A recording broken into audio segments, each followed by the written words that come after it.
दो चीजें बड़ी कारगर होती है। केवल मात्र 2 हफ्ते भी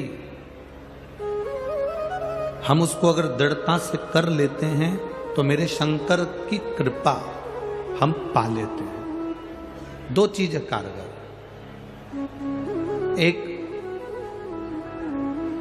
बिना कपट के, बिना छल के, बिना दिखावे के, बिना बेईमानी के, बिना लोभ के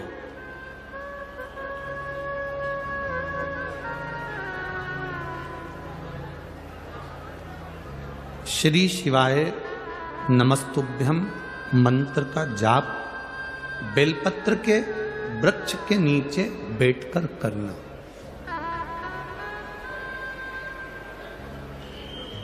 उसमें एक बार आपकी कामना हो जाना चाहिए, उसके बाद तुम्हारे मन में ये नहीं आना चाहिए कि मैं इस कामना के लिए ये व्रत ये जप कर रही हूं। शुरू दिन आप जब बेलपत्र के पेड़ के नीचे बैठें, शुरू दिन जब आप बेलपत्र के वृक्ष के नीचे बैठकर कामना कर कर एक बार अपने मन में आ जाना चाहिए कि मैंने इस कामना से श्री शिवाय नमस्तुभ्यम मंत्र का जाप किया।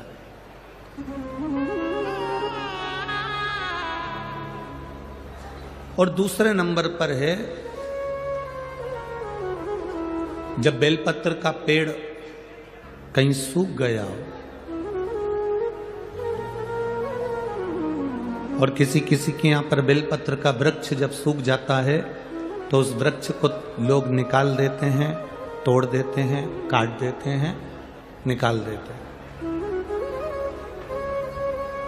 अगर किसी के यहां पर बेलपत्र का पेड़ कट गया हो, सूख गया हो, सूखा हो, किसी के काम नहीं आ रहा हो, तो वहां से बेलपत्र के वृक्ष की थोड़ी सी जड़ के पास का भाग लेकर आना और उसका चंदन जैसी मुठिया बना लेना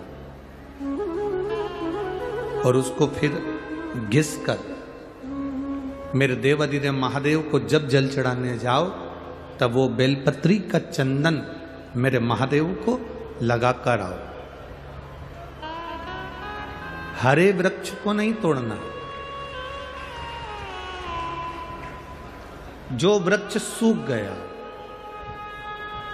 जो वृक्ष पूर्ण तरह से साल भर हो गया, 1.5 साल हो गया, 2 साल हो गया, किसी किसी के यहाँ का पेड़ कटने वाला है, सूख चुका है, बेकार हो चुका है, लोग उसे निकालना चाह रहे हैं, उसकी अगर थोड़ी सी लकड़ी, थोड़ा सा भाव मिल जाए, उसका घिसा हुआ चंदन देवादिदेव महादेव को समर्पित किया।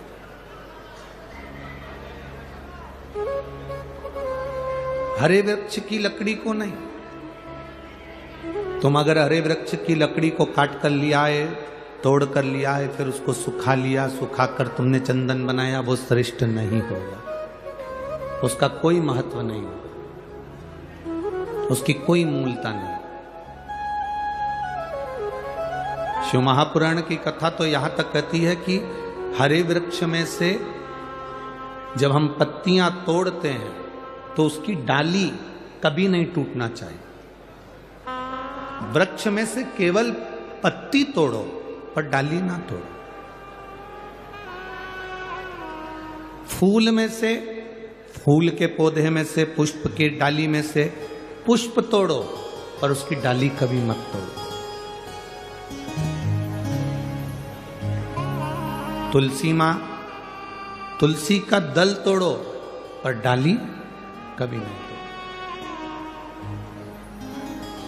आंवले के वृक्ष के आंवले तोड़ो पर आंवले की डाली कभी ना तोड़ो।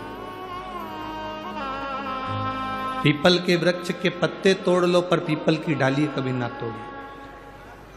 शमी के वृक्ष के पत्ते तोड़ लो पर शमी के वृक्ष की डाली नहीं तोड़ना चाहिए।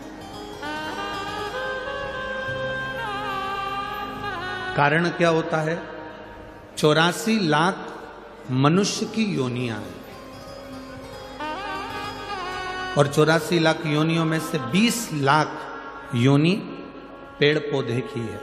वृक्ष, दुर्वा, पत्तियां, डालियां, ये जितने संपूर्ण ब्रह्मांड में जितने तुम्हें पौधे नजर आते हैं, चाहे वो जल के अंदर नजर आए, थल के अंदर नजर आए, गमले में नजर आए, जैसे तुम्हें पौधे का दर्शन हो रहा है, 20 लाख योनि वृक्ष की है।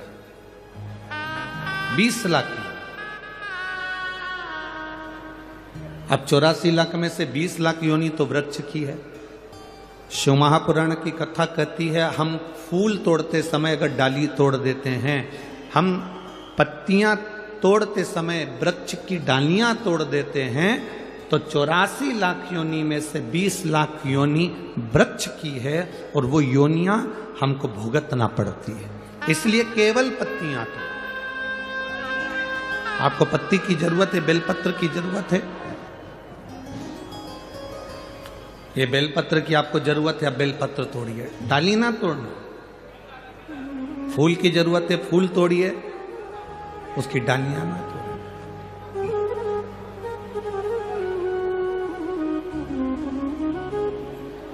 कई लोगों का ऐसा भाव होता है कि ढेर सारी